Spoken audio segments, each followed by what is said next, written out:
Welcome to the Level 1 Lounge, where we give our uneducated takes on anything and everything gaming. So, as you can see, it is just the two of us again this week. So I am joined by one of our mainstays of the show, Agent Maverick 86. Hello, hello. And I, again, will be your host for this evening, right at Pride 639. All the other co-hosts are currently off with other duties and things that are keeping them away from the show for this week. But that's okay. We'll be seeing them soon enough. So, when we go ahead and pick up our controllers, power on the systems, and before we get into the news articles for this week, I have one burning question.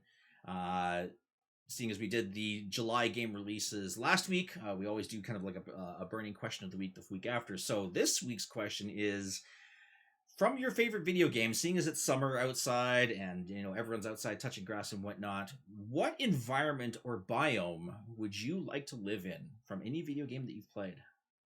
Okay, so I wouldn't want to live in any of these actual places, but I mean, just because the destruction and stuff that's involved. But as you see behind me, I'm a massive Witcher fan. I've got my wallpaper here on one monitor, got The Witcher displayed here behind me. And then, as well as I mentioned last week, I've named my new pup Cirilla. Big Witcher fan. As much as I enjoyed that environment and that game, I can't say that would be the place that I would pick. When this question came up, the way I kind of thought about this was, what game do I spend the most time in with photo mode? And two jumped out at me. It was Spider-Man and also Horizon. So Spider-Man is fantastic. I've taken tons of screenshots, action poses, and all of that with the photo mode. But I've got to give it to Horizon.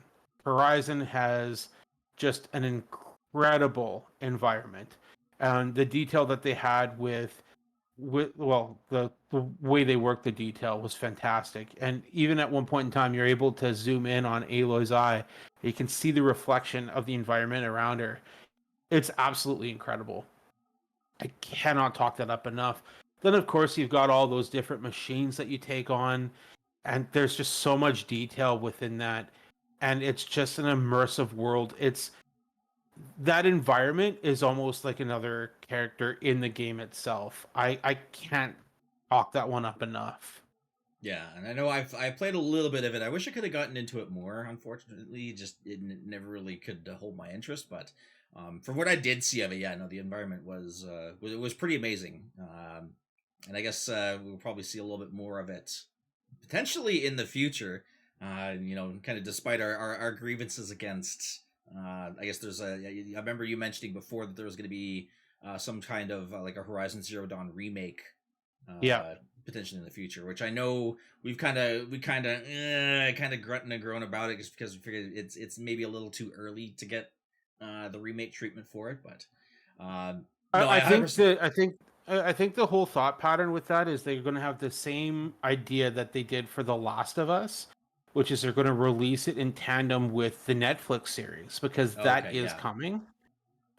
So that might be the reason kind of behind it. And I don't agree with it being remade as early as it was, but it's also going to bring new fans into the franchise, yeah, and that's the reason behind it. I know that you said before that you didn't really care much for the game. There's a lot behind it, so I can't really fault you on it. There's weapon crafting, there's ammo crafting, there's you're looking for certain gear. There's just the game's so in depth, uh, and I can understand that. The one thing that I piece of advice that I can give to everyone is, when it comes to games, if there's something that you're not sure about, it's not a bad idea to put it on the shelf, give it 6 months, give it a year, and maybe revisit it. yeah. I've done that with, I've mentioned The Witcher 3. That's how it started with me. I didn't really care for it the first time I played it. I jumped back into it about 3 months later. I did a little bit more research on the backstory. I've been plugging through the books here now, and it's given me a different perspective. There's Red Dead Redemption 2. I didn't care for it at first, and I absolutely love it. And there's another game that we will discuss that I had that feeling with originally as well.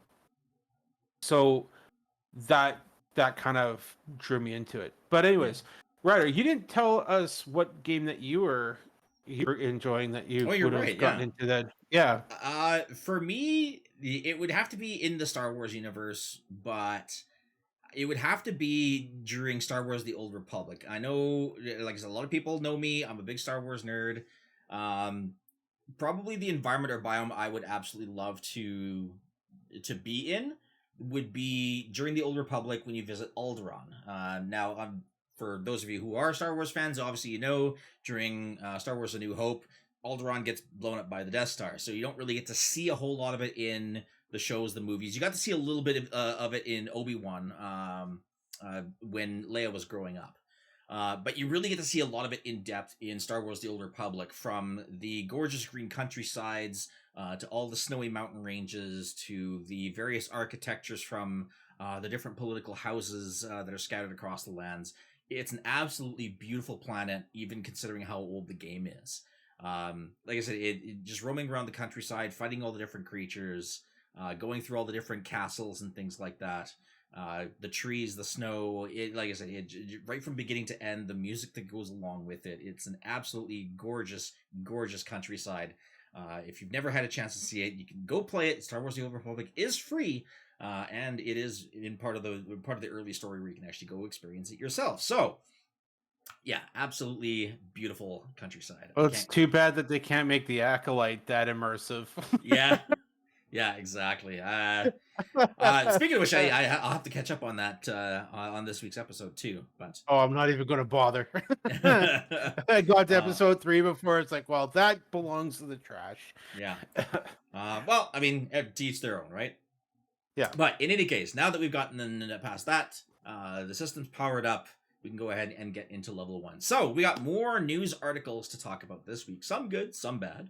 But we'll go ahead and get into the first article here, which talks about Warhammer 40k. So, Warhammer 40k Space Marine 2 has canceled their public beta to prepare for the full launch.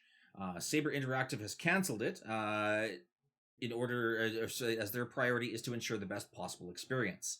Saber Entertainment is also quoted saying Space Marine 2 is almost ready. They are now entirely focused on optimization, polish, and fixing remaining issues ahead of launch on the 9th of September. This means they will not be running a public online beta, as it would take the development teams away from preparing for the full launch, and their priority is to ensure the best possible experience at release. This one strikes me as a bit odd. Having played in a lot of beta testing games in the past, even now, I find this one a little bit odd. Not terribly disappointing, but still odd all the same.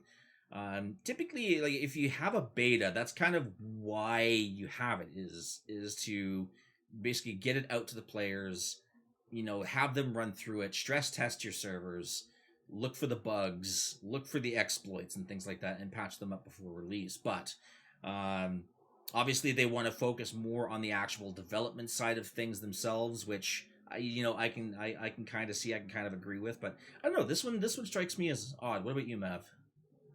Well, I'm disappointed I can't get my hands on it earlier, but I also understand. I'm okay with them not releasing the beta. This is right now my most anticipated game of the year. I know that we still have Outlaws, we have Assassin's Creed Shadows. There's still a lot coming out. Diablo 4 has a DLC coming out. There's a ton happening. But this one is the one that I'm most excited for at this point. And it's because Warhammer 40,000's always been kind of an interesting world for me that I've wanted to get involved with. And I haven't had that opportunity to get into it. We know that there's a series coming out on Amazon Prime that's going to be in development. Heard their budget's $1 billion. Henry Cavill's producing it, and he's going to be starring in it. And it's going to be a great introduction, and I think that it's going to bring a lot of new people into this world. But in regards to the beta, if they're going to be focusing on actually getting the game developed and out the doors, I think that this isn't a bad thing. I'm okay with them keeping the team on the game itself. The only thing that this beta being canceled does for me is raises some concern about the release date. And Yeah. this used to be a big concern for me all the time. Like I used to always hate it when games get delayed, and I used to be on the camp of, well, this game was supposed to be out this day, and blah blah blah. And I want to be able to play it, and then the developers come and say, hey, it needs more time in the oven. Now I'm in the camp of let it cook. We've had so many games that have come out half baked where it's not it didn't need to come out when it did. So if they do need to delay it, I'm fine with that too. There's a lot of games that are going to be coming around that time frame as well. I'm okay with it being paused if needed. The beta, I get it. It's not a very large team that they have working on this game either. So if they're going to have the extra resources and more hands on deck to finish the game, I say have at her. Yeah.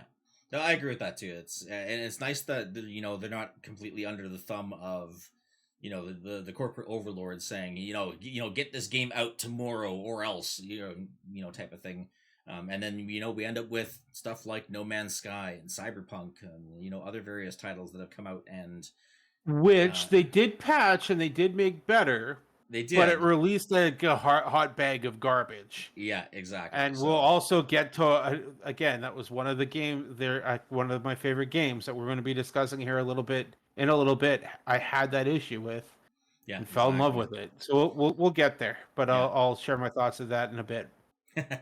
So that's kind of our thoughts on that one. There, it's it's unfortunate that there's no beta, but I mean, if it allows them more time to really give it the love that it deserves. Yeah, absolutely. I honestly don't see any major issue with it. So, that brings us over to our next article here, which unfortunately is not so good news. Ubisoft has laid off 33 members of their Ubisoft Toronto office. In a statement to the press, Ubisoft said that the layoffs were part of a targeted realignment necessary to ensure that it can deliver on its ambitious roadmap. Unfortunately, this will impact the roles of 33 team members who will be leaving Ubisoft. We are committed to providing comprehensive support to them, including severance and career assistance to help through this transition. So Prince of Persia: Sands of Time remake is now targeting a 2026 release, which did get the briefest of trailers. I believe is at the Ubisoft Connect event from June's GameFest weekend. It's unclear what departments have been affected by the cuts or how this may impact Prince of Persia: The Sands of Time remake that Ubisoft Toronto was recently brought in to support. However, Ubisoft insists that our plans remain unchanged and our teams are working to deliver on the Splinter Cell remake and other projects at the studio. Now, I don't know if Weed had ever mentioned this on any of the other podcasts prior to today, but this is the first I've heard anything about them mentioning anything regarding Splinter Cell. And that's a little surprising to me because Splinter Cell is something we haven't seen in at least 10 plus years. I think we looked this one up prior. I think you said the release date was like 2013 or something like that from 2015. Yeah, it was the last Splinter Cell game. So we're talking like 2020 or 2013. Yeah, that's right. Yep. So like we're talking like PS3, Xbox 360, kind of that range of consoles from the last time that we saw Splinter Cell. So that's interesting to see. I mean, we've seen a lot from from the Division. We've seen a lot from Rainbow Six. We've seen Wastelands. Is that the one I'm thinking of? Yeah, I believe. Yeah, I think so. Something like that. Anyways, we'll figure that out. Yeah. Excuse me. So yeah, and yeah, so we're back into that cycle again. We're seeing layoffs with different development studios. Now, on the flip side, but this is only 33 team members, so it's not like a massive number, in the grand scheme of things. But it still really sucks to see that 33 more developers or graphic artists or whatever are losing their jobs in this one. Well, and Ubisoft, as we've said before, has been struggling. Last year, they went to their shareholders and said, "Hey, look, you're not making any money this year. It's not happening. We want to be able to focus and get games out next year." They relied heavily on Skull and Bones, which, of course, we all know was a mistake. Yeah. And I kind of got curious here as well. I was looking this up. So the games that we know of that are in development, of course, there's Star Wars Outlaws, which, as of this recording, went gold today, Mm, which means that the that's right. games are actually being printed. Um, and then, of course, we've got Assassin's Creed Shadows. We know Division 3 is in production. I know Chewy was really excited for that. I'm really excited to get back into Me that too. game with you guys as well. There's a new Assassin's Creed Infinity hub that's going to be coming up. Of course, Sands of Time we've mentioned. Codename Jade, which is another Assassin's Creed title. Assassin's Creed Codename Hex, which I'm very excited for. There's nothing known about this one, but it's going to take place during the Salem witch trials by the looks of things. Okay. And also, of course, Monster's favorite, where he's been harping the last little while, which is Beyond Good and Evil 2. Um, Shout out the and I monster. will say, yeah, I've got to say, between all of these games that are coming out, I would love to see them focus more development on Beyond Good and Evil 2. It's not that I'm opposed to another Assassin's Creed game. I'm absolutely for it. They've got remakes coming out too. And I'm good with them bringing together maybe like a Desmond collection and remastering that, which would be Assassin's Creed 1, Assassin's Creed 2, Brotherhood, Revelations, and then Assassin's Creed 3. Um, because that Desmond story that kind of happens in current time is super interesting and really sets a gold standard for that series. But the games didn't age well. It's really reverted to a stealth game, but these ones are more action adventure.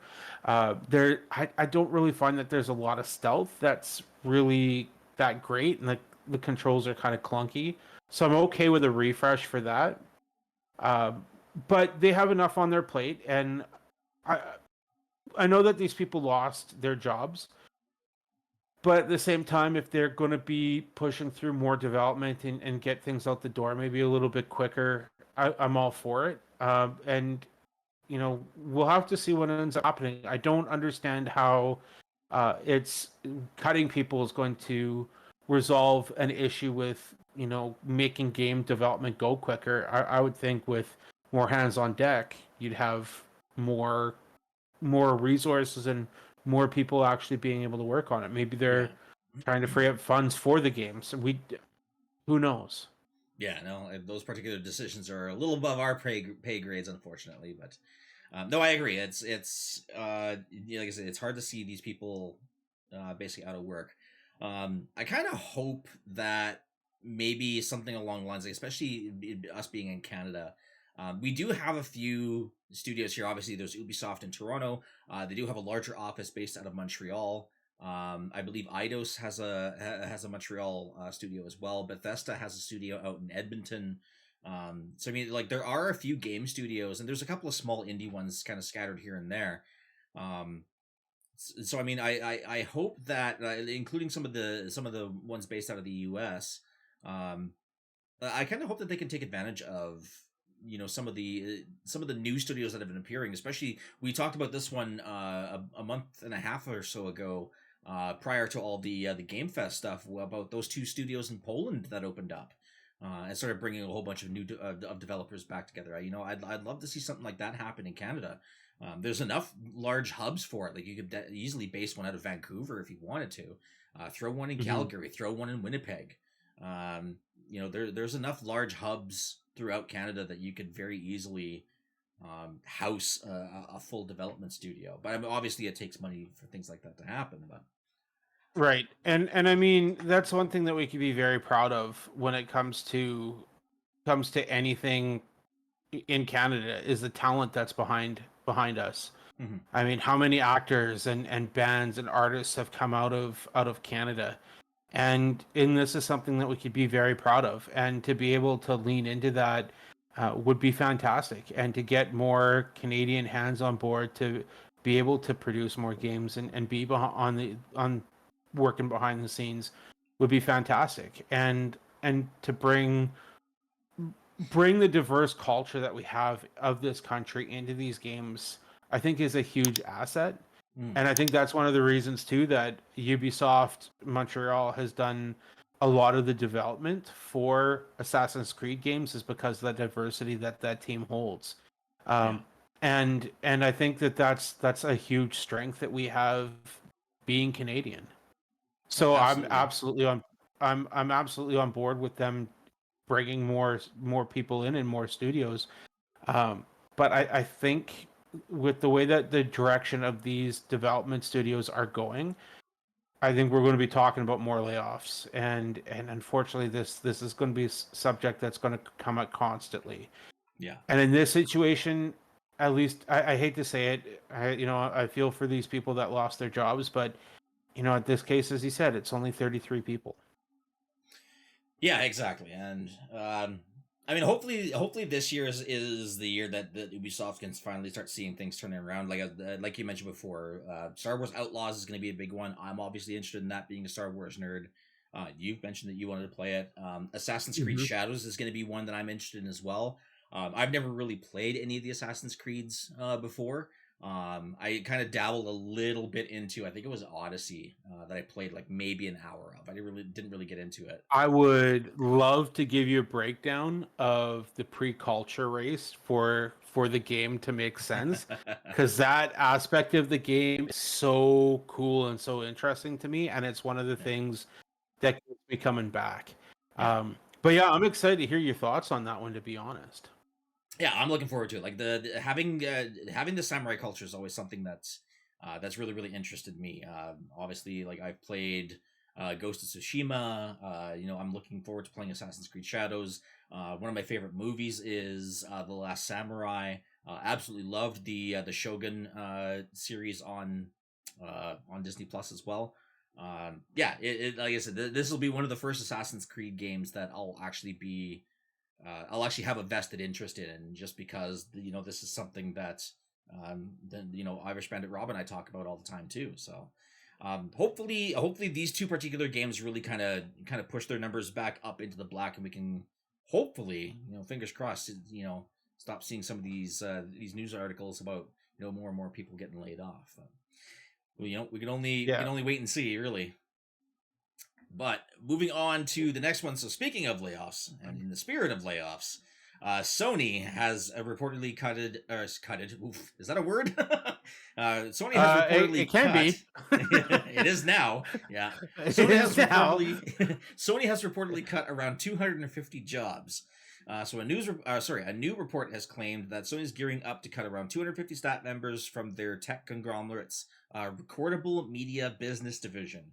According to the, I apologize if I pronounce this incorrectly, the Mainichi, the 250 people affected by the layoffs represent 37% of the workforce at Sony's recordable media business in northeastern Japan.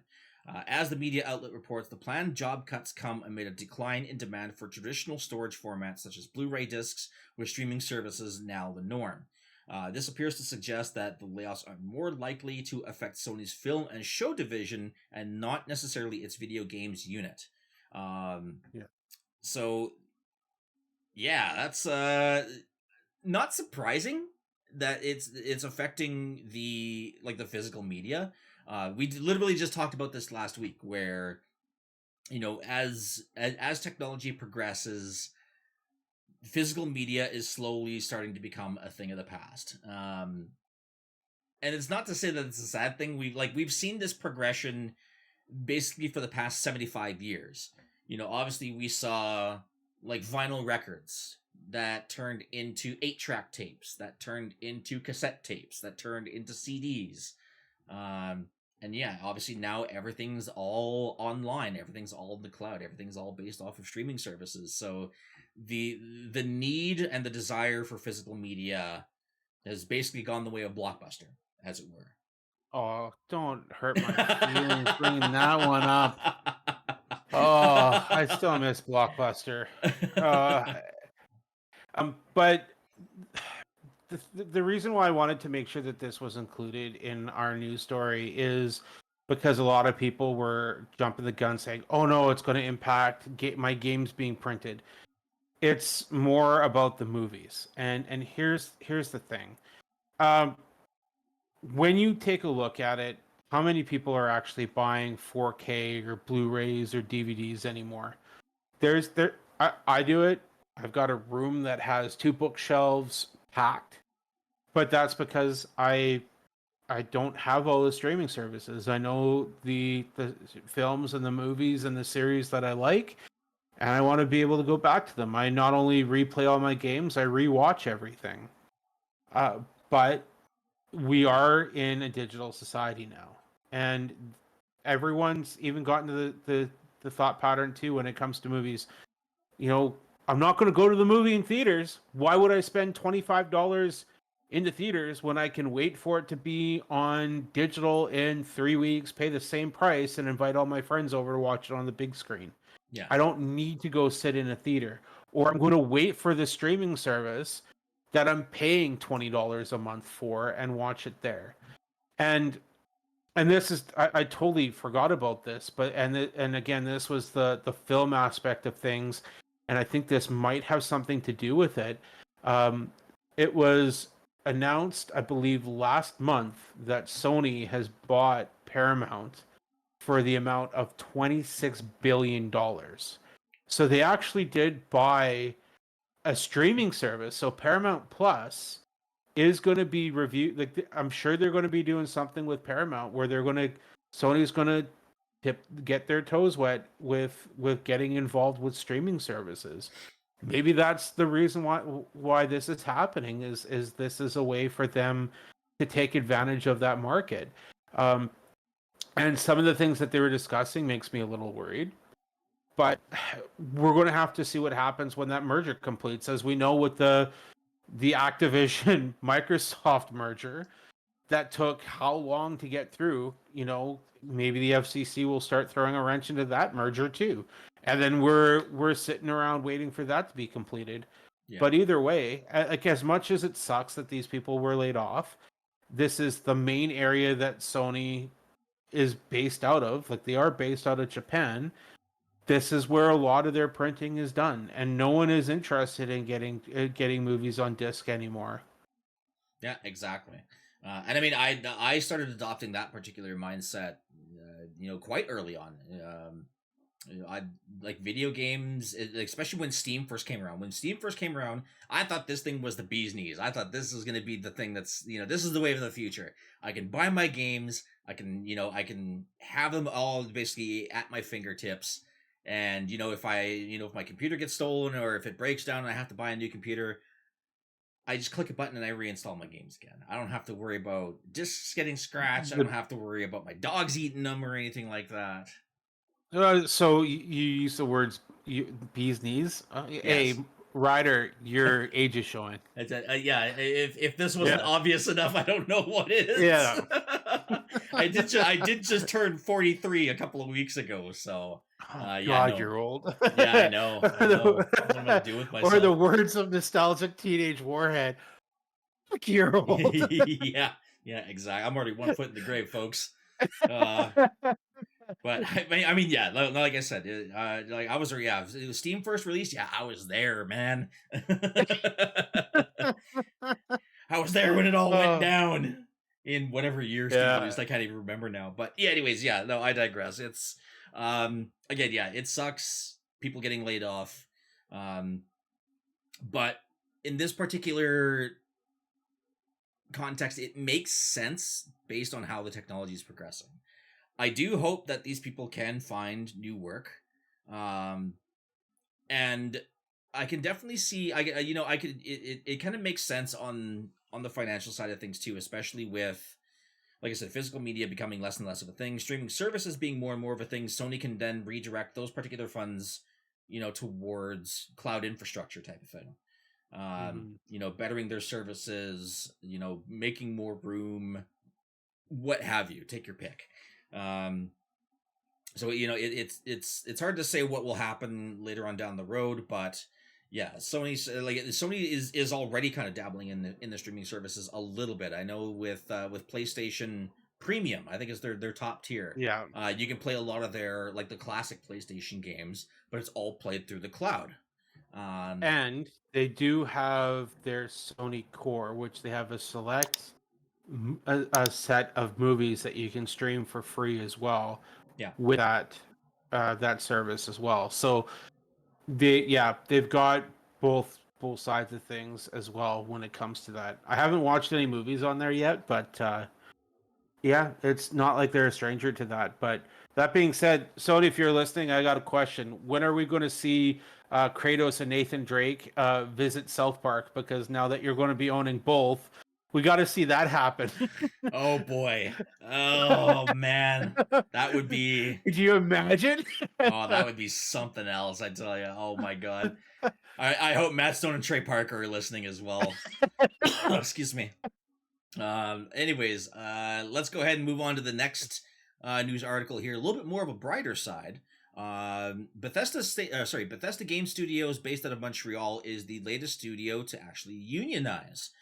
So there was a tweet that was put out by 1BGS Montreal.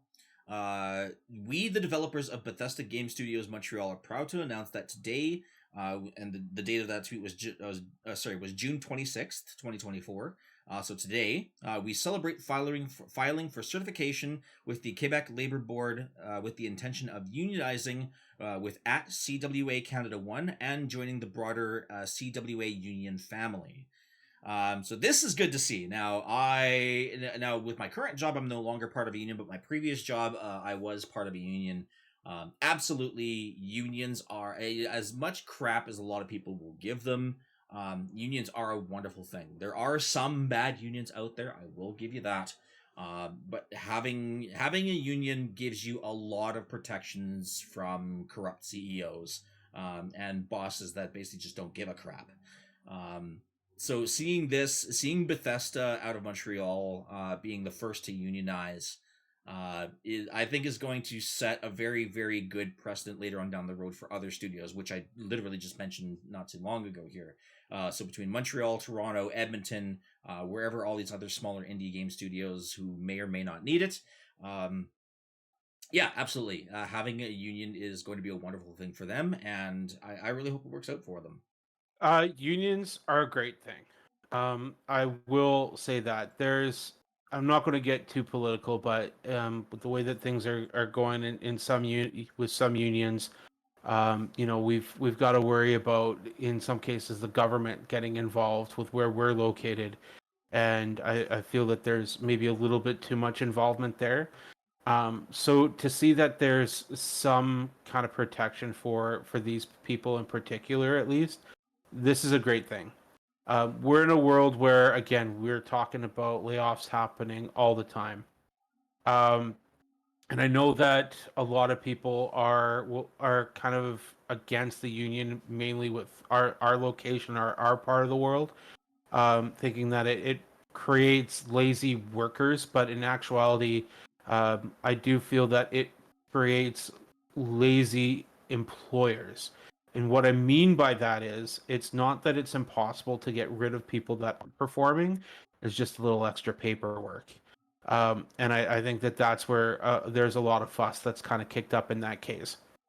So when people have these kind of protections, especially in an environment and in a job market where layoffs happen all the time. We just finished talking about 250 layoffs with Sony, 33 with Ubisoft.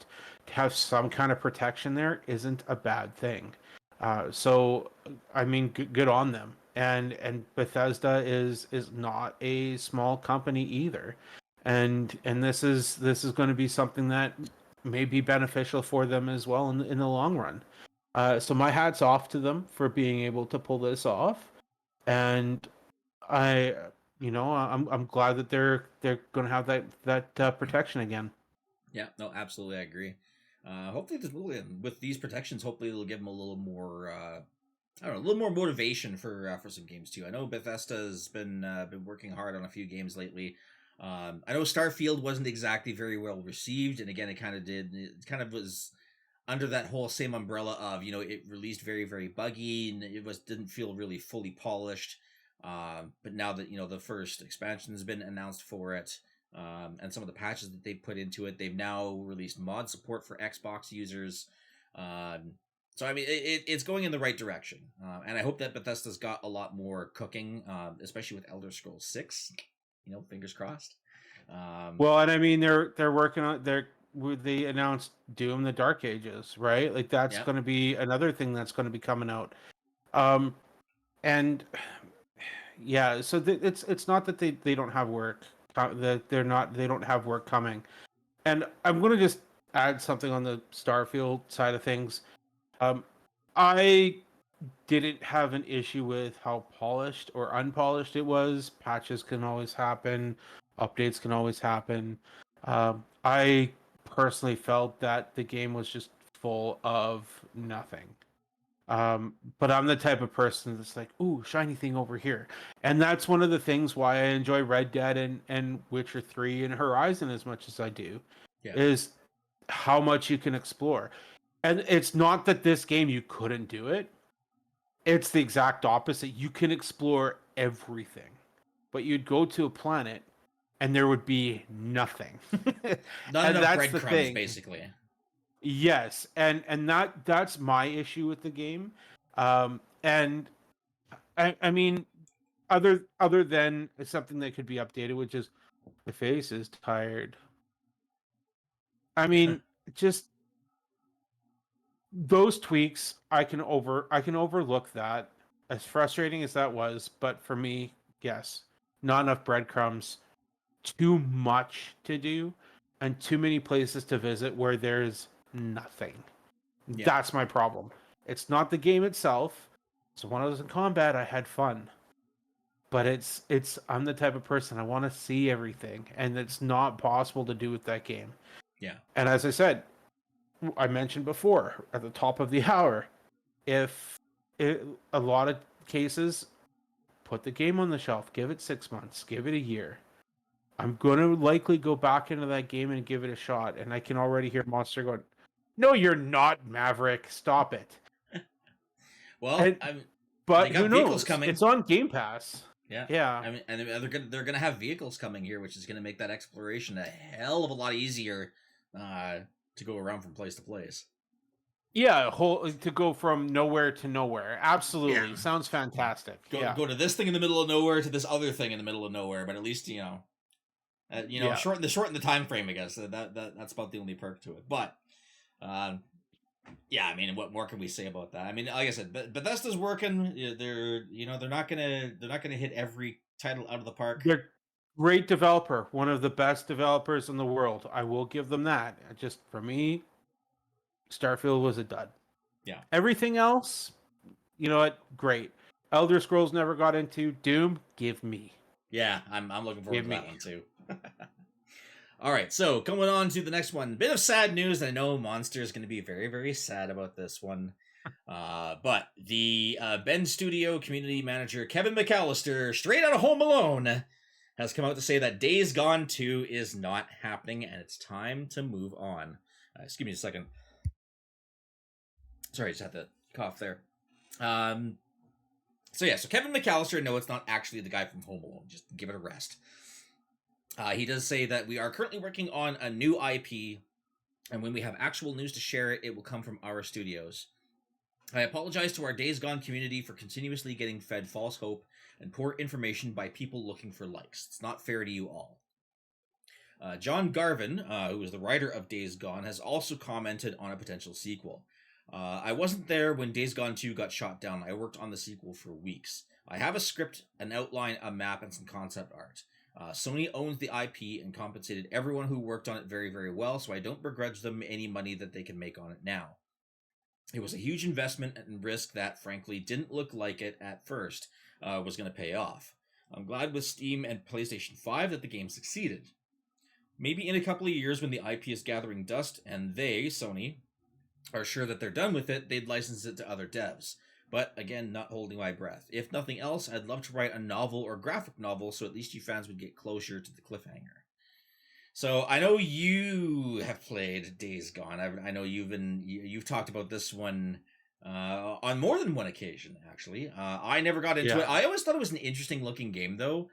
Zombie survival games always have, I think they really have a special place in almost everybody's hearts in one form or another, whether that be, this or Resident Evil, what have you. But Matt, would love to hear your thoughts on the Days Gone 2 not happening. So I mentioned that I was going to talk about a game that I hated at first when I first plugged it in, and then I went back to it 6 months later. Days Gone was the one. I went into it, I got into my first horde, and then I said, screw this.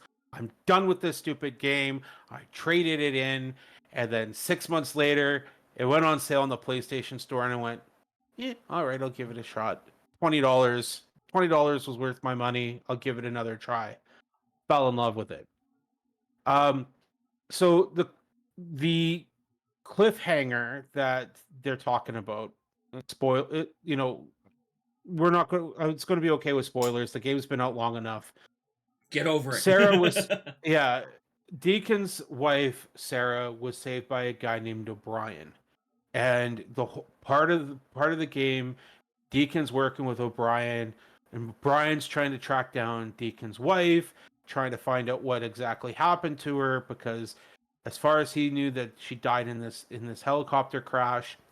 And at the end of the game, you show up, you get called by O'Brien, and he calls you in to give you some details, and he takes off the mask from his hazmat suit, and he's an infected. And not only is he not an infected, he's walking, talking, and is super intelligent. And then he just jumps on the helicopter and leaves. And yes, that ending, that part pissed a lot of people off, because now we're not going to be able to know what happened. Now, the reason why this game did not get a sequel, flat out, Sony hated it. And I don't understand why. And I guess at the beginning I could kind of get it. It didn't really sell that well. It was broken. It wasn't really a game that was really put together very well at first, but patches and updates made it playable. They introduced characters that were likable. I know Chewie was saying that, well, Sarah acted like she didn't care about him when he showed up. She was in a situation where she was brought in to this military camp, and they weren't allowed to have any ties. And I've been wanting to talk about that ever since he brought that up. They're not allowed to have any ties to anyone. They're not supposed to be romantically involved. And if they are, they're hung, they're killed, they're shot. They're not allowed to have any of that. So they had to keep their marriage secret. Sarah thought he was dead. He thought she was dead. There was a heartwarming moment where there's no one around, and he was tasked to help her out. They had a moment in the camp, and they had the conversation and cleared the air and started working together. And it made that aspect a little bit better. And it's not that she didn't care. She's just in a situation where she had to pretend not to know her own husband to survive. And Deacon understood that.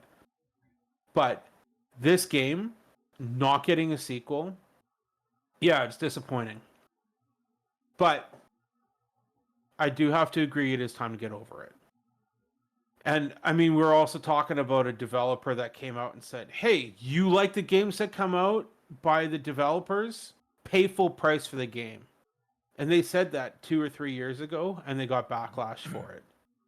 And that's because at that point the game wasn't selling. They weren't making enough. And now that they've recovered that income, they're going, yeah, it'd be nice to create a sequel. I think it would be, and if Sony turned around and said, all right, shut up, here's Days Gone 2, it would sell really well.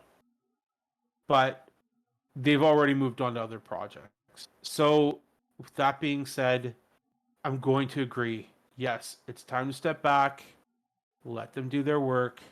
Let's see what else they come up with. I love the game. I would love it to be a series. I'd love it to be a trilogy. It's been long enough. It's just time to accept that it's not happening. It's like The Sopranos. It's over.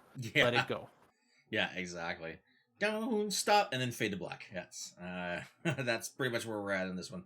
Yeah, I mean, at least it didn't end in mid-sent. Yeah.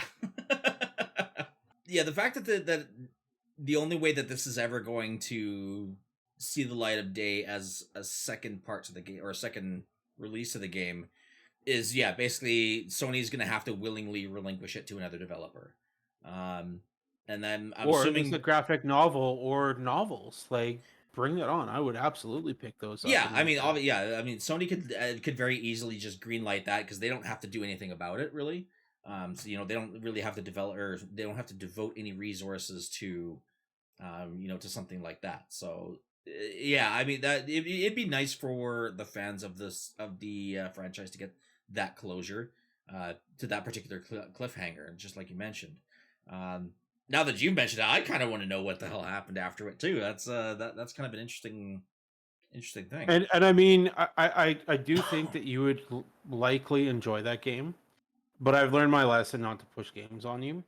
Um, um, the hordes of zombies alone, I don't know of many games that have that where you're not just dealing with like 10 or 20 or 30 zombies. We're talking about hundreds.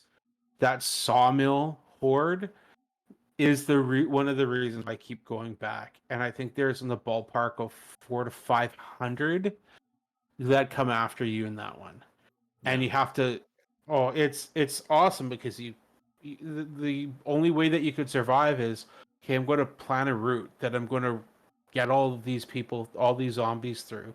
I'm going to plant proximity mines. I'm going to plant detonator mines here. I'm going to use this part of the environment to my advantage. I think you would love it. And it's a shame because now that there's new technology, they could do more with it, but it's time to accept it. Yeah. Yeah, kind of unfortunate, but that's kind of the way of things. Probably won't be the first franchise that we see it happen to, and chances are pretty good this one probably won't be the last either. So, but with that being said, we can move on to the next article here. We're talking about new Steam controllers. So the manufacturer Hori has just revealed that its new Valve licensed Steam controllers, which are available in 4 vibrant colors and come packed with useful features. However, there is a catch, as the wireless Hori pad for Steam is only slated to land in Japan, with no confirmation whether or not its availability will extend to other parts of the world. I remember you showed this. You showed this article. I think it was either you or Monster that showed off this article. Actually, it was Chewy. Or was it Chewy? Oh yeah, Chewy that's shared right. it. Chewy shared it with the group, and then I just wanted to make sure that it was actually included, Yeah. because when it comes to this, I don't have a dog in this fight. I'm not a PC gamer. No, and I am. So, something like this would obviously be something that I'd be interested in, especially considering the fact that my Xbox Elite 2 controller died a little while ago, and I don't really have the funding in place right now to replace it as of yet. But having a Steam controller I think would be kind of cool. There's so many different controller manufacturers out there between AIM controllers and Scuff, and like 3 or 4 other ones. Steam getting in on this and having a wireless Bluetooth controller, I think, would be a good thing. The fact that it's I only just don't available, understand. I don't understand why Steam didn't make it themselves. I don't get that. yeah, it might be a hardware manufacturer thing. I don't know. It's hard to say for sure.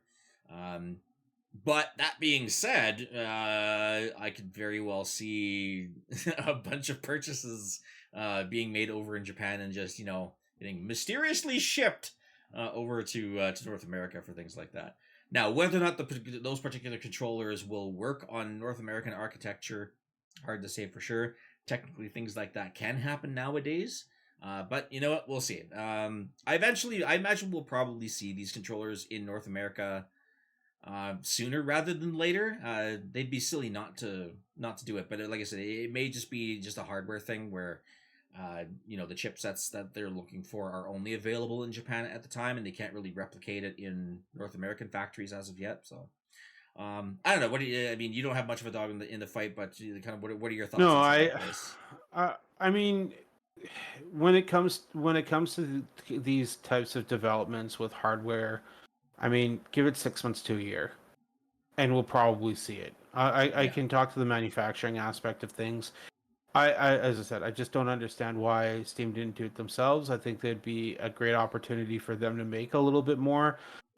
Maybe there's just something that I'm not quite understanding. Maybe these controllers are still being sold at a loss, and maybe that's one of their concerns is them hemorrhaging more money.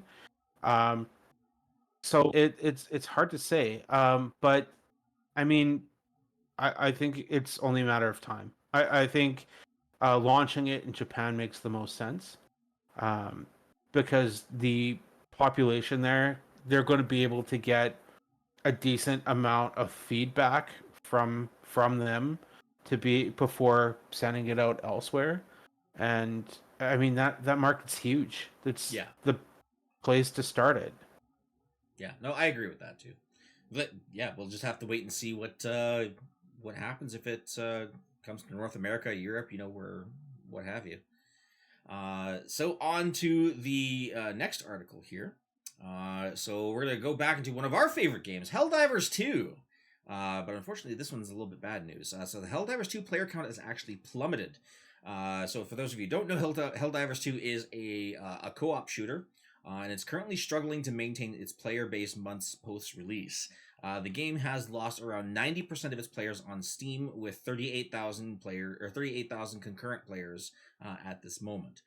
Some of the decline is possibly linked to the PlayStation Network PSN accounts, the linking controversy that happened a little while ago, which is raising concerns for future live service games. Not surprising. I think that's only one of the reasons. I think one of the other reasons right now is the lack of content, so to speak. Yeah. There's only so much bug and bot shooting you can do before it really starts getting repetitive, especially if you have gotten around to getting to max level. If you've maxed out all of your stratagems, you've unlocked everything on your ship, you've unlocked everything in your requisition passes and things like that. There's only so much. Once you get that unlocked, where do you go from there? There's not like major raids or super boss battles or anything like that in the game. I will also add, what do the levels actually mean in that game?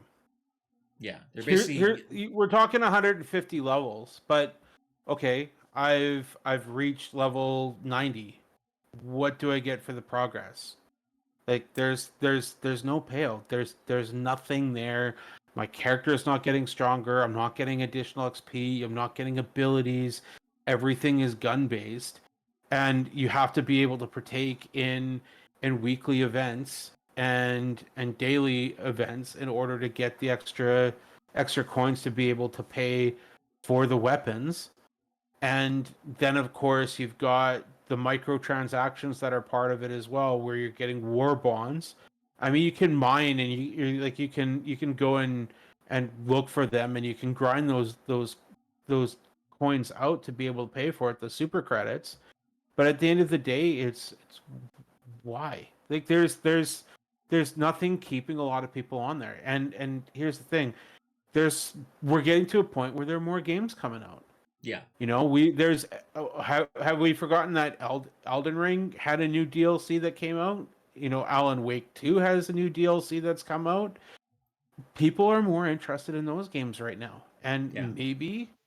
maybe when people are done playing those games, they'll jump into it. I mean, didn't Final Fantasy uh, end up releasing a DLC this week as well for their MMO? Like there's so many different games that are out right now. Yeah. I mean, people are also going to be jumping into First Descendant, which launched yesterday. I haven't jumped into it yet. I've been looking forward to getting into it. But that's another live service game that people can play for free. Yeah, So exactly. there's a lot behind it. Yeah, the PSN account linking was a problem. Uh, they canceled that aspect of things. I think that people complained about it a little bit too much in my case, in with what I'm thinking, because it's not like it costs anything for the accounts. So I mean, I do think it's them padding their numbers a little bit, but outside of that, I don't think that was enough to draw people away. I absolutely agree. It's the lack of content and the fact that the levels mean absolutely nothing. Yeah. Yeah, without any sort of there's nothing making the players want to come back. There's nothing really retaining the There's no players in the incentive. game. Yeah, there's no incentive, Yeah. exactly. Because once you basically unlock, I guess the gateway, so to speak, Once you gain, access to, the end game stratagems and ship modules and things like that, you only have to progress like 30, 40 levels to get access to them. And then, then from like level 40 till you have 110 levels of blank space, basically. Yeah. So, like it's exactly like what you said. Like, where's the reward? Where's the carrot on the stick? Yeah. And I think that's probably the big reason why it's plummeting. They say PlayStation, like the PSN accounts, obviously that was definitely a thing until they canceled it. Although that has nothing to do with whether or not you have to sign up for it. There's a lot of countries that you can't actually get PSN accounts, just because they're not available in that particular region. But that's a whole other can of worms that we can discuss another time. Yeah, obviously, like I say, and the other big thing, there's lots of games. We got all kinds of games coming out, between Final Fantasies and Elden Ring DLC is huge right now. Like, well, yeah, it's massive. People have been waiting for that. there are people beating bosses with freaking saxophones. Like, come on! That's how amazing this game is. And yes, that is a real thing. Look it up on YouTube if you've never seen it before. There's quite literally a guy beating the end game boss playing it on a saxophone. It's wild. But yeah, between the Elden Rings, the Final Fantasies, the Assassin's Creeds, the Tom Clancy's, I could go on and on and on. More games are coming out. It's summer. People are wanting to go outside and do something. Well, yeah, exactly that. Like, I don't know. I know it's a thing. It's a big thing in the States, but I feel like it's a bigger thing even in Canada. People are going up to the lake, to their lakes, to their cabins, to their summer homes, for the summer. They're going fishing. Obviously, there's going to be kids that are going to be bringing along their Steam decks with really, really crappy cell reception up there, but I digress. But people are moving on from Helldivers. That's just the nature of things, obviously. More, new games are coming out. No new content is being released for the game. I imagine, if Helldivers 2 dropped a DLC tomorrow, guaranteed people would be flocking back to that game to try out all the new content. I mean, even if they brought in another faction, and we've talked about it too. Like, I've talked about it with you guys before. There's still a fraction that's missing, the Illuminate. And I've been wanting to grind and get gear for that before we have a chance, but before they show up, because we have a feeling they're going to be coming. Yeah. But as you've said, at the top of the hour, everyone's busy. Not everyone has time to get together and play it. I have more fun with that game with friends. I'll jump in with randoms.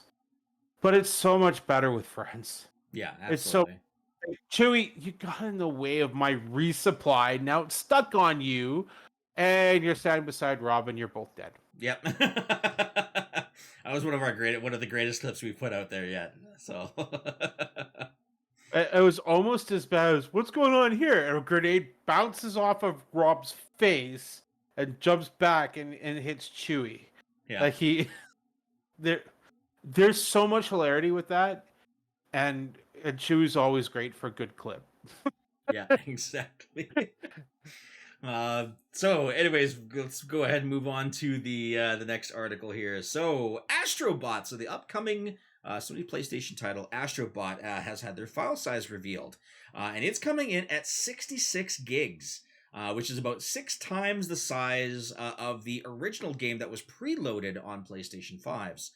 The game is now going to feature over 50 planets, 80 levels, and 150 PlayStation character cameos, a few of which we did get to actually see at the Sony State of Play during the Game Fest week. I know Mav is looking forward to this one. He told me I'm not the only one. Yeah. I know Mav told me to play. Is it Astro's Playroom? Is what it's called? The original? Yes. And that's the one thing that I tell everyone. If you get your hands on a PlayStation 5, get your games loaded. While it's loading, play Astro's Playroom. I didn't like it. I may be one of the few. What? I didn't like it. Wow. I don't know what it was, but it just didn't feel good to me. I don't know what it was, but Like, I played through like the first 2 or 3 levels, and I was like, I'm not really enjoying myself on this. So I don't know. Maybe It's such a there's. fun platformer. It was a blast. You're crazy. Yeah, I know. I probably am. My wife tells me that all the time. Well, I think I looked at Monster's stats on this one, and this is one of the reasons why I say like he's got to be able to make that controller float in his hands. He platinumed that game in 2 hours. Oh, Jesus. Like I don't know how. Like the speed runs is what held me back for a little while to be able to do it. But the reason why I told you you got to try that one first isn't necessarily because of the game itself. It was because of the functionality of the controller. It is a fantastic demo for the controller features. Um, so I know that you shut your controller off with the vibrations and stuff while you're streaming. My recommendation is if you were playing with them off, just jump back into it, give it another try with the features on. I don't know if you played it with the features or not. I can't remember if I did or not. If you haven't, it's worth trying. Now, when I meant I'm not the only one that's excited for it. Of course, Monster, that was the highlight for him for the PlayStation Showcase. Uh, I I know I'm going to get ridiculed for pre-ordering yet another one, but I did pre-order this one. And it's because not only I'm not the only one in this household that will play it. I told my other half about this, and right away she's like, "Oh, great! I'm going to be able to get my second platinum." And she and because she platinumed, she went out of her way and played Astro's Playroom and platinumed it. She went after everything, and I think she was 2 trophies away before to platinum it. Before I was like, I can't let her platinum this one before me. I got to get on this. So I went and I platinumed it. I think the next day I ended up playing it for a few hours. I just had a blast with it. Every once in a while, I'll just go in and play the speed runs or see if I can improve my time. But the function, like the controller functionality of that game, it's great, and it's probably one of the best games for that. And if you're not interested in Astro's Playroom, I the next one that I'd recommend if you want to try the functionality of the controller is Ratchet and Clank. My God, that game is phenomenal. But in this case, I'm very happy. The size, in my mind, is unreal. I'm very much looking forward to exploring everything, and I can't wait to get my hands on this one. Yeah, yeah, I might revisit it at some point. It's still installed on the PlayStation. I actually haven't removed it, so might be one of those things that I might look at and going, yeah, you know what? Maybe we'll go give it a try again. We'll see. All the features, turn them all on. Turn everything on when you play it. Like there's no story there. It's just a fun little platformer. It's a Yeah. blast. And with that, we're going to move on to the last article of the evening. So Xbox is proudly claiming that no console will be needed in a new partnership with Amazon, which is going to bring Xbox Game Pass to FireTV as a low-cost, convenient, and portable option. So the app will be available on the 2023 version of the Amazon Fire TV Stick, the 4K Max, as well as the Fire TV Stick 4K models. You will need an Xbox Game Pass Ultimate subscription, as well as a Bluetooth-enabled wireless controller to take advantage of it. This is something that I was mentioning before in previous podcasts. When it came to the technology side of things, footprints are going to get smaller and smaller. Cloud technology, cloud infrastructure is going to get faster and better, more secure, more efficient, where eventually all you're going to need is a USB stick and a wireless controller. And this right here is the first step in that particular direction. Not counting Google Stadia. That was an absolute failure. No, we're not talking about that. Yeah, What's Google Stadia? Yeah, never heard of it. Yeah, I mean it's just like Spider-Man 3 and the last few Indiana Jones. There's no such thing. Yeah, exactly. But yeah, no, like I was saying, this is an absolute step in the direction that I see cloud gaming in the future going. You're just going to be able to basically take a stick or take a streaming service, grab a wireless controller of your choosing, hook it up via Bluetooth, log into your service, and just start playing games. I absolutely love that this is the direction that we're going. I'm more of a tech head. Like I'm more of a future minded kind of guy. I live between the ones and zeros that make up our world nowadays. So to me, this is something that I think I'm going to not only enjoy but also be able to take advantage of, especially with my current job, because my new current job, I may be required to travel a lot more across the province. So, I'd like to be able to basically just pack a thumbstick and a controller in my backpack or my suitcase, take it with me, plug it into the back of the hotel TV wherever I'm staying, and pick up exactly where I left off and continue playing my games. I hope that you're not playing high action games when and if you're streaming these games. That's my takeaway with this. And the reason being is because I've played some of these games on cloud gaming with Xbox and with PlayStation. It's a great option. And I'm happy they're doing it. I think this is a fantastic partnership for Xbox. And we know that this is the wave of the future.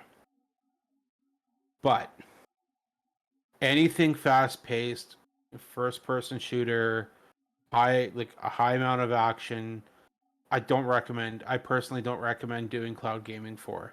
If it's a nice relaxing game like Flight Simulator or Sea of Stars or something turn based, go for it.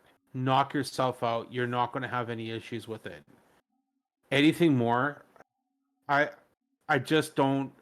I have a hard time getting into the cloud gaming at this point. I don't feel that it's quite there yet. Yeah, and For at that's where the least the high action infrastructure. games.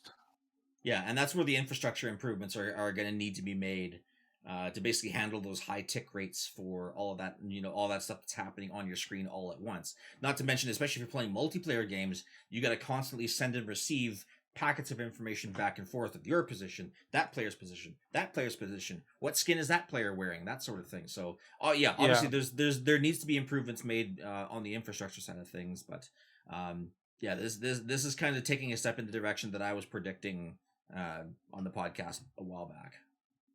And I mean, I think it's great to be like I'll be traveling here in the next few weeks, and I'll be taking the Fire Stick here with me as well, like I always do when I get to these hotels. Because I mean, cable TV is not so great anymore, and I enjoy being able to, throw on Disney Plus or whatever like on the TV and make do with that, right? But yeah, and I wouldn't personally do it unless I was playing something, as I said, turn based or a little bit more on the relaxing side where I don't need that really quick response time. The problem is that that's 95% of the games that I play. Yeah. And that's one of the reasons why I have a hard time with cloud gaming. For me, I can't believe I'm going to say this. If I was on the road that often, I would be looking at getting a Series S and taking that with me. It's a cheap option that you can throw in your bag and be on the go. And it's not overly like an overly large console. You can throw it in and go. And you have some hard drive space. They can download the games and play on the go as well. Um, and that's the way I would do things. And I have gone on trips with training, and I did actually. I had to go to Montreal just before COVID hit, and I was gone for 3 weeks. And I was like, well, what the hell am I going to do for 3 weeks while I'm there? So I packed my PlayStation 4 and brought that with me. But that was easy enough to travel. But the Series X and the PlayStation 5, there's no bloody way Oh I would yeah, be taking that with me at this point. it would need Cloud its gaming own would be luggage. yeah, like it'd be fantastic to be able to bring that and keep myself occupied with that. But at the same time, it doesn't make sense. And in that case, I can't believe I'm going to say it. The Series S would be the better way in my mind to go. And I think the Fire Stick is a great option. And I'm happy that they have those partnerships. And that's the direction they're going. I've got Game Pass on my monitor here. Yeah. And I've used it there too. There's so many aspects to it that is going to be the way that we're going to go. And we've talked about it. It's just going to be subscriptions. You sign up for a subscription, pay $20 a month, and you're going to have day one games on GamePass or PlayStation Plus or whatever. And we got to get used to that world. But I still think we need to have a location to download the games. If there's a way to have additional storage on the devices where it can have the game be read off of that other device, great. I'd be way more for it. Yeah. And I'm not opposed to it. It's just another thing that's going to be happening. It's the wave of the future. Yeah, absolutely. And, with the size of M2 SSDs nowadays, like I said, being as thin as they are, I've actually started seeing computers now where instead of having like the full size M2 SSD where it's, it's about the size of a USB thumb drive, they're starting to show up like this. Like they're literally a quarter of the size. But you're getting them in 512, 1 terabyte, 2 terabyte capacities. So like I was mentioning last week on the pod, like you're getting them small enough that you can stuff them inside of a controller, and that's where your storage is going to be. Then you have a thumbstick for like whether it be your Fire TV, whatever thumbstick you've got. Well, even the expanded memory for the Xbox, like they're not large cards either, and they've got up to 2 terabytes on that as well. Yeah, exactly. So I mean, it's the technology for storage is getting there. You're absolutely right. But I do think cloud gaming is going to be the direction that we're going to go. I think that this is going to be this is just going to keep happening. Yeah. And there's going to be these updates that are going to keep happening. And we're going to get to a point where, cloud gaming is going to be a thing. Like it's got to start somewhere, right? So, I mean, MP3s and CDs and for your generation, 8-track tapes had to start somewhere. Yeah, you're right. I was going to take offense to that, but no, you're right. No, I say conservatively 8 to 10 years, and that's going to be the mainstream. Aggressively 5. I don't think it'll get to that point. I think we'll start seeing more of the technology starting to pop its head out at 5 years, but I don't think we'll see it be the mainstream for at least another 8 to 10. Sorry, go ahead. I didn't mean to interrupt. I was going to say, like I said, the infrastructure is a huge undertaking. Not just in a local capacity, but worldwide. Because you want to be able to take these things literally wherever you go. So if I'm traveling from here to London, I wish, I want to be able to bring the games with me. London, the UK could probably handle that infrastructure. But if I wanted to go from here to New Zealand, their infrastructure isn't going to be nearly as up to date as the UK or North America or Japan or China. So that's why, but I mean, eventually they will get there at some point. That's why I say kind of 8 to 10 is kind of to give the whole world a chance to kind of encapsulate that entire infrastructure ideal, or ideology, I should say, and basically make it so that it works consistently and efficiently. That's going to be the main thing. I'm going to make a prediction, and I've said this before. No, okay. I don't think that you're completely wrong. I do think that it's going to end up happening. My prediction is we're going to see 2 more console generations. I think because we're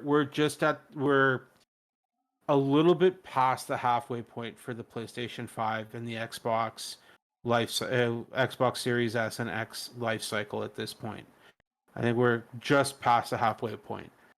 That being said, we're going to have new consoles 2027, 2028 is my guess.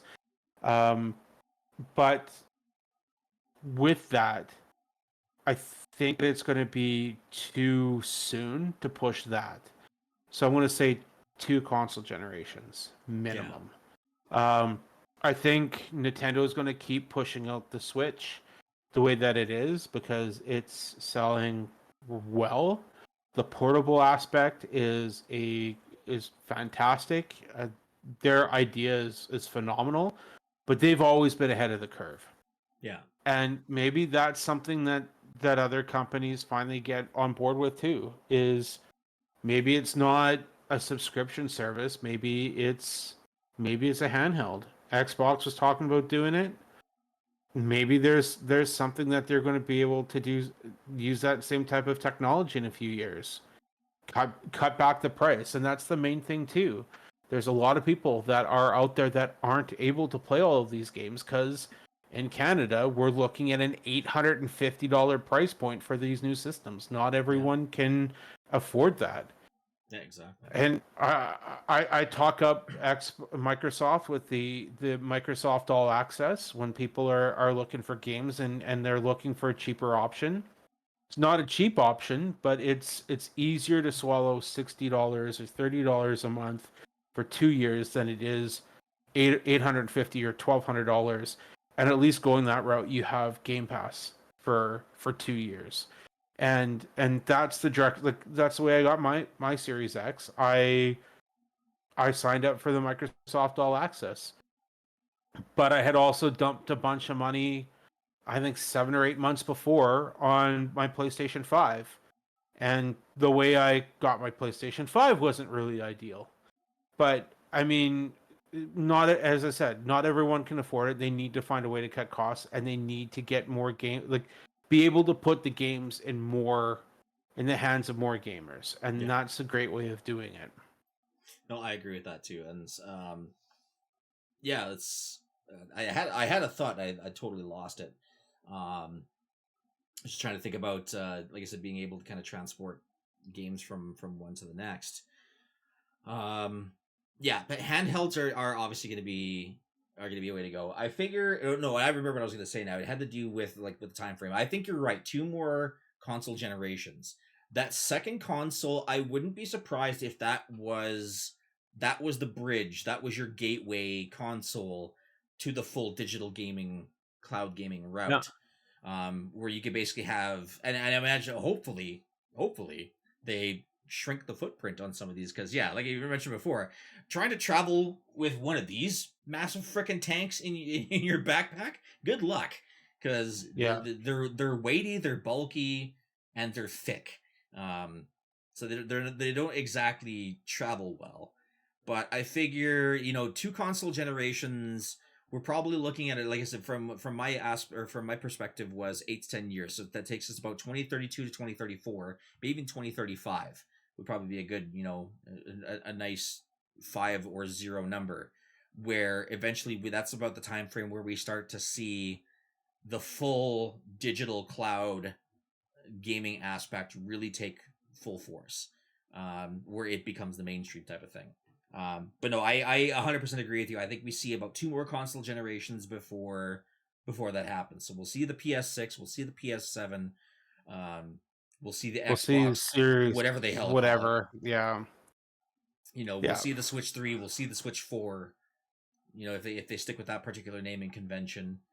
And then like I said, either everything becomes handheld and more portable, or they digitize it somehow and throw everything in the cloud, where maybe all it is they very, very similar to how some of the portable controllers are now, where you basically, it's an empty controller and you just stick your phone and hook it into the back, and this all of a sudden becomes your Switch, this becomes your PlayStation, something along the lines of that. Who knows?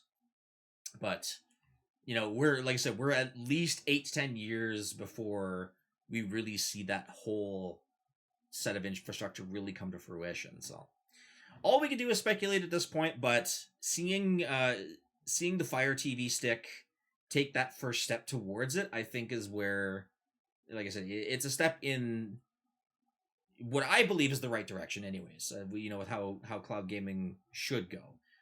There's obviously a lot of work that needs to be done behind the scenes, not just with the games, but again, like I said, with the infrastructure being the main thing, having the right servers in place to basically handle all that information going in and out, but also having the right internet connections to go with it. So yeah. Any final thoughts before we end? Oh, go ahead. Yeah, just for the record, I'm not opposed to cloud gaming. I just don't think that the technology is there.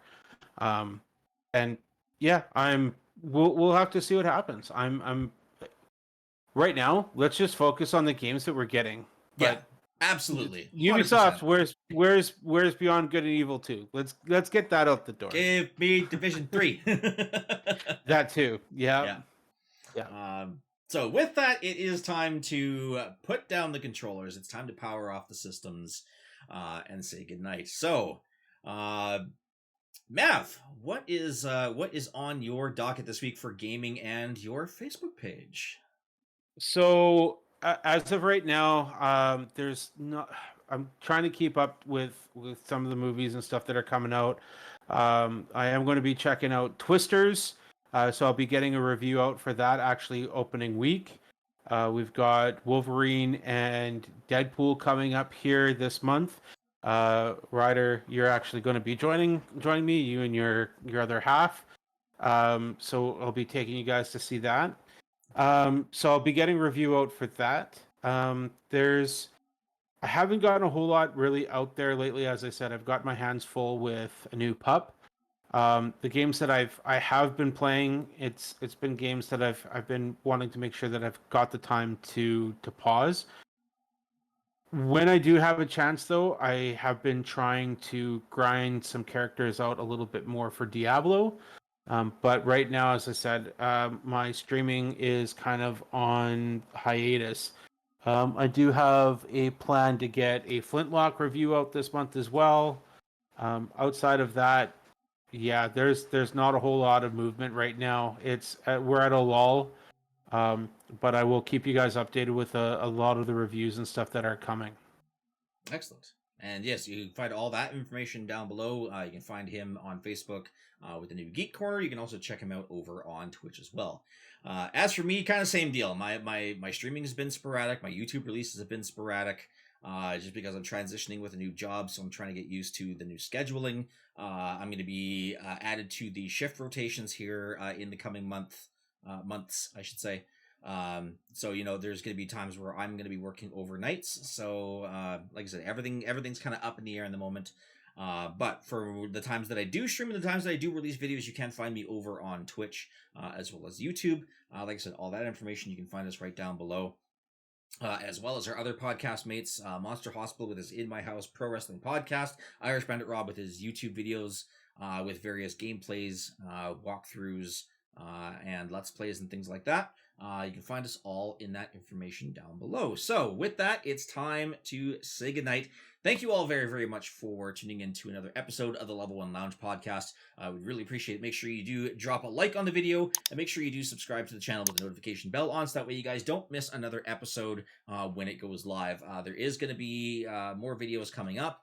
We do have GamesCon that's coming up here in August that us here at the Level 1 Lounge we're going to be aiming to do a live reaction to, whether it be live or after release live. We'll kind of see how our schedules line up. But you can guarantee we're going to be doing some reaction videos to that. So with that, it is time to say goodnight. Thank you all very, very much for tuning in. We'll see you all on the next level. And until then, take care, everyone.